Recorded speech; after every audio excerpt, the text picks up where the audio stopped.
aku melakukan arifin, aku sebagai pembicara di sini akan membicarakan tentang personal finance dan kira-kira relevansinya buat teman-teman apa sih? Terutama nih teman-teman yang merupakan fresh graduate. Nah, untuk mungkin teman-teman yang fresh graduate ini udah ada yang dapat kerja ataupun masih nyarinya nih. Nah, untuk yang bagi aku yakin ya, untuk bagi yang udah dapat kerja nih pasti wah ngerasa kalau pas dapat gaji pertama, notifikasi gaji pertama tuh kayak luar biasa banget lah.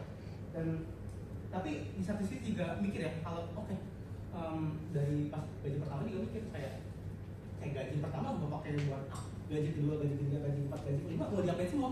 Apakah didepositoin atau ditabung? Nah ini adalah ngomong personal finance. Nah kalau kita ngomong personal finance mungkin teman-teman mikir hal-hal atau ngebayangin hal-hal yang apa kayak ngurusin Excel yang banyak banget ataupun ngeliatin grafik naik saham yang naik turun yang ngebosenin ataupun kayak lebih simpel lagi kayak ya cuma nabung, cuma berhemat sesimpel itu ya.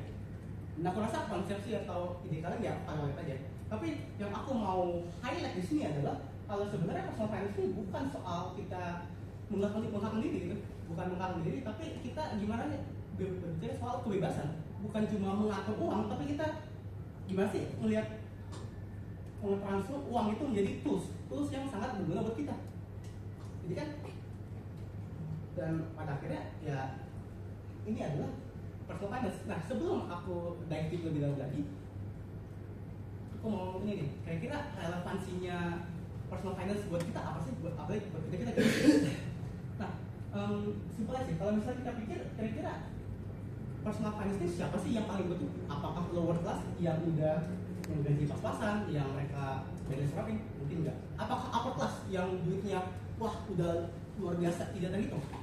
Jelas enggak. Yang mereka butuhkan adalah money management. Dimana mereka harus manage uang mereka bisa dari generasi ke generasi.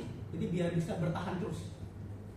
Jadi sebenarnya sisanya apa? Kita middle class yang menurut aku adalah kelompok yang paling penting untuk bisa mempunyai skills dalam personal finance.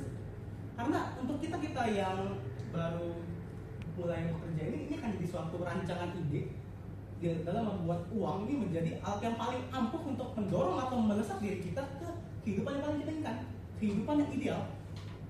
Nah ini kan jadi ya coba bayangkan ya kalau misalnya personal finance itu sebagai suatu roket yang kalian bangun sendiri dan roket ini bisa ngebawa kalian kemana aja. Dan seberapa jauh roket ini bisa ngebawa kalian kan tergantung dari ya kualitas dari roket itu sendiri. Ini adalah personal finance. Ini bukan cuma sekedar scam get the squid yang kalian dengar di internet ya. Ini adalah hal yang realistis, hal yang ya berkelanjutan, take long of time. Jadi sebenarnya intinya adalah how do we realistically achieve our goal financially.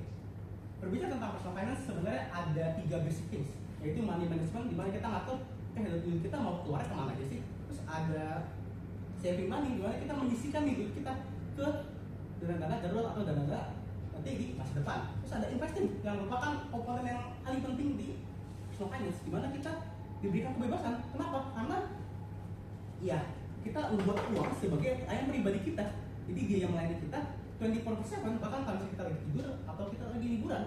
Nah, jadi kan kalau ngomong personal finance kan mikir kan kayak apa ya?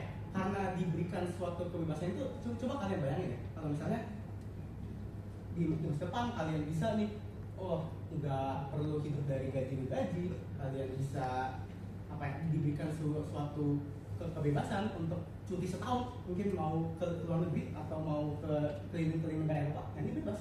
Ini adalah hasil akhir dari personal finance. Dan ini bukan cuma sekedar apa ya, mimpi-mimpi orang-orang yang kaya atau yang privilege, tapi ini adalah hasil akhir nyata dari personal finance yang dimana ada namanya itu adalah financial freedom. Jadi bisa kalian bayangin kalau misalnya kalian umur 50 60 kalian udah bisa nih ya, udah bisa retire, udah bisa pensiun dan nggak perlu mikirin soal duit yang udah nggak jelas lagi nih.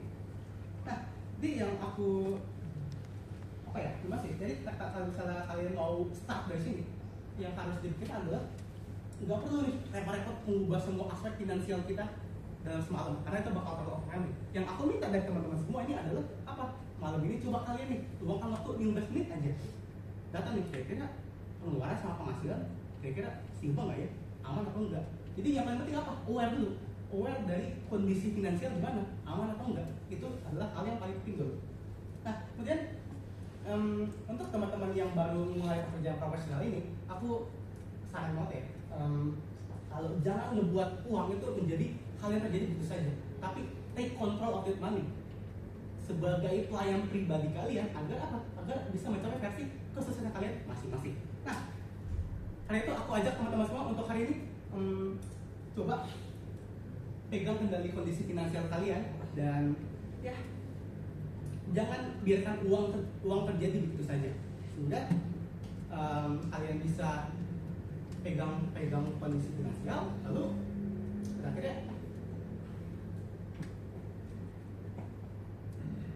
membangun suatu kehidupan yang paling indah. Jadi kalian bisa berikan hadiah terbaik untuk diri kalian di masa depan, yaitu kemampuan untuk memilih kehidupan kalian sendiri. Karena money doesn't buy happiness, tapi it give freedom. Terima kasih.